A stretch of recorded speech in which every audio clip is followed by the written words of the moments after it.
Halo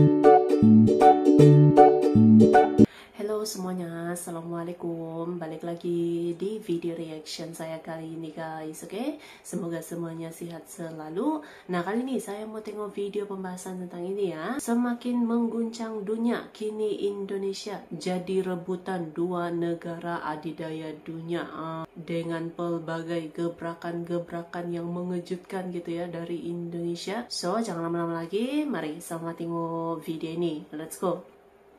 Bangsa Indonesia berdiri tegak, terhormat, dihormati. We will not be your peon. Kita tidak akan menjadi kacung kalian. Wah, luar biasa. Indonesia di bawah kepemimpinan Pak Prabowo saat ini telah menjadi fokus dan rebutan dari dua negara adidaya di dunia saat ini, yaitu China dan Amerika.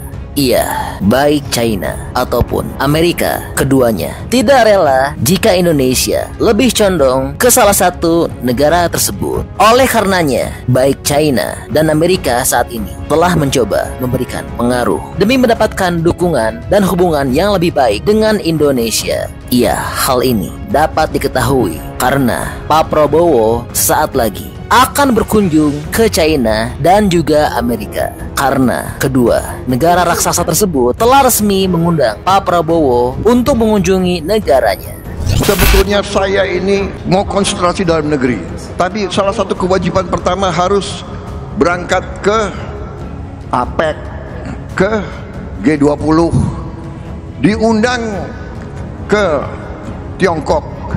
Begitu diundang ke Tiongkok, Amerika juga undang. Waduh, ini dua kekuatan besar ngundang, demi rakyat harus saya berangkat ke situ. Wow, sangat luar biasa ya. Tentu dua kekuatan besar dunia ini saat ini sedang terguncang oleh Indonesia yang baru saja resmi bergabung dengan BRIC. Indonesia's intention to join BRICS. Indonesia akhirnya resmi menjadi anggota BRICS. Tentu China menyambut positif keinginan Indonesia untuk bergabung dengan BRIC. 作为新兴市场国家和发展中国家加强团结合作、维护共同利益的重要平台，金砖合作机制已成为国际事务中一支积极、稳定、向善的力量。印尼是重要的发展中大国和新兴市场国家，近年来积极参与金砖加合作。金砖国家是开放包容的机制，我们欢迎包括印尼在内的更多志同道合的伙伴成为金砖大家庭的一员。 Namun sebaliknya dengan Amerika yang pastinya tidak sudi jika Indonesia bergabung dengan BRIC. Maka dari itu, seperti yang telah kami sampaikan pada video sebelumnya, Amerika dengan tegas mengancam semua negara yang masuk ke dalam BRIC termasuk Indonesia. And we will keep the US dollar as the world's reserve currency, and it is currently under major siege. Many countries are leaving the dollar. They're not going to leave the dollar with me. I'll say, you leave the dollar. You're not doing business with the United States because we're going to put 100% tariff on your goods. Dan ternyata Indonesia tidak mundur sedikit pun, bahkan tergertak pun tidak atas ancaman dari Amerika tersebut. Ya, karena Indonesia tetap akan bergabung dengan BRIC. Dan juga hal ini senada dengan yang disampaikan oleh Pak Prabowo yang menyampaikan tidak mau lagi jadi kacung bangsa asing. Kita hormati semua bangsa, hormati semua kekuatan. Saya katakan kepada mereka, kita ingin jadi tetangga yang baik, kita ingin jadi mitra yang baik. We want to be your friend, we want to be your partner, but we will not be your peon. Kita tidak akan menjadi kacung kalian.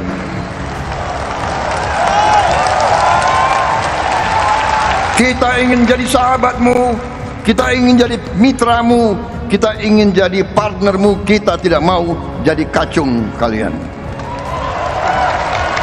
Rakyat Indonesia, rakyat merdeka ingin hidup dengan terhormat. Wow, sangat luar biasa ya keberanian dari Pak Prabowo. Nah, oleh karena itu saat ini Amerika mungkin akan gunakan cara lain, tidak mengancam lagi melainkan dengan cara yang lebih baik agar mendapatkan pengaruhnya di Indonesia dan merebut hati Indonesia dari China. Dan pergerakan yang dilakukan oleh Pak Prabowo ini sangat luar biasa, karena dengan cerdas Pak Prabowo telah memanfaatkan rivalitas dan permusuhan antara dua negara adidaya ini, yaitu China dan Amerika. Iya, pastinya Indonesia akan mendapatkan keuntungan yang sangat besar dari pertikaian China dan Amerika. Indonesia selain akan menjaga hubungan baik antara China dan Amerika, namun juga akan mendapatkan manfaat, yaitu mendapatkan kepercayaan investasi dari dunia. Terlebih lagi, saat ini juga Indonesia sedang membutuhkan dana besar untuk pertumbuhan ekonomi negara. Mengambil manfaat dari dua kubu yang seakan-akan tengah berseteru, yaitu antara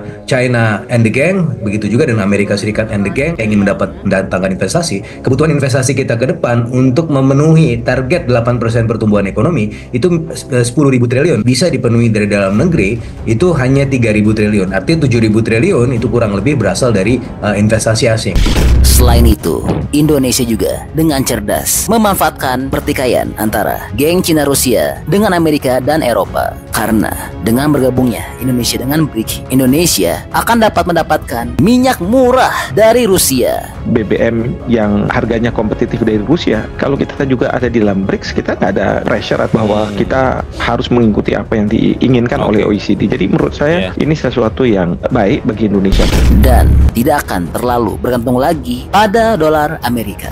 Wow, sangat luar biasa ya. Manuver dari Pak Prabowo sangat cerdas banget. Karena dengan ini Indonesia akan selamat dan tidak terseret pada pertikaian dua negara adidaya, namun justru akan mendapatkan manfaat dari pertikaian kedua negara adidaya tersebut. Hal ini sesuai dengan yang disampaikan oleh Pak Prabowo. Indonesia, rakyat Indonesia, bangsa Indonesia tidak terseret ke dalam pertikaian orang-orang lain. Kita tidak mau terseret, kita tidak mau terlibat.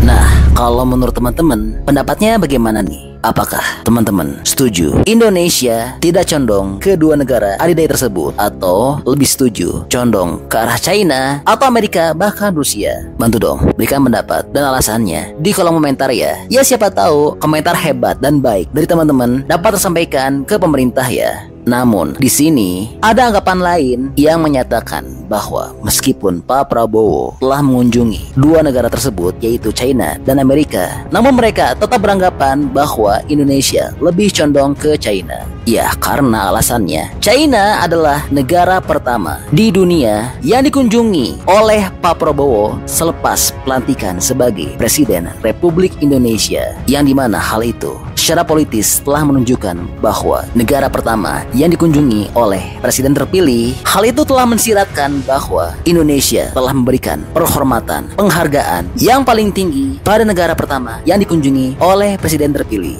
yaitu Pak Prabowo. Negara pertama yang dikunjungi oleh seorang pemimpin negara itu adalah representasi dari nilai penting negara yang dikunjungi itu di mata negara yang pemimpinnya berangkat. Kalau kita melihat rencana kunjungan pertamanya adalah ke Tiongkok, baru kemudian ke Amerika Serikat, apakah ini bisa menjadi sesuatu yang kontraproduktif? Nah, gimana nih? Teman-teman setuju nggak dengan pendapat ini? Namun, apapun itu alasannya, yang pasti tujuan Pak Prabowo adalah untuk memajukan bangsa dan negara, serta ingin menjadikan Indonesia jadi lebih baik dan menjadi negara maju. Ya, mudah-mudahan saja Indonesia kedepannya juga akan menjadi negara kuat yang diperhitungkan dan dapat menjadi negara superpower seperti Ottoman Empire atau Kesultanan Utsmaniyah, seperti yang disampaikan oleh Pak Prabowo. Pernah saya belajar ada suatu ajaran dari peradaban yang sukses, imperium yang sukses, yaitu Imperium Ottoman.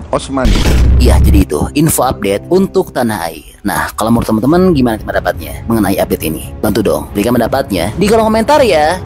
Oke, jadi itulah info update untuk Indonesia, China, Amerika.